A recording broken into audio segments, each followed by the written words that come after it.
সাবেক প্রধানমন্ত্রী BNP chairperson 4 দলীয় এবং 20 দলীয় জোটের নেত্রী বেগম খালেদা জিয়া তিনি গুরুতর অসুস্থ অবস্থায় আছেন। এর আগেও তিনি এসেছেন বহুবার, কিন্তু এবারকার মতো এত সংকটজনক পরিস্থিতি এর আগে তৈরি হয়নি।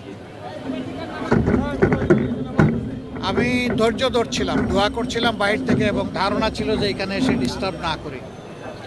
বিএনপির পক্ষ থেকেও সেই ধরনের একটা আহ্বান মহাসচিব জনাব মির্জা ফখরুল ইসলাম আলমগীর সাহেব জানিয়েছিলেন যে সবাই দোয়া করুন, এখানে এসে সবাই ভিড় করবেন না।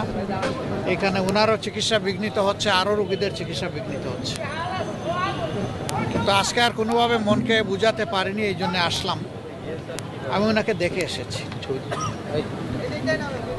এখন ওনার ডায়ালাইসিস চলছে।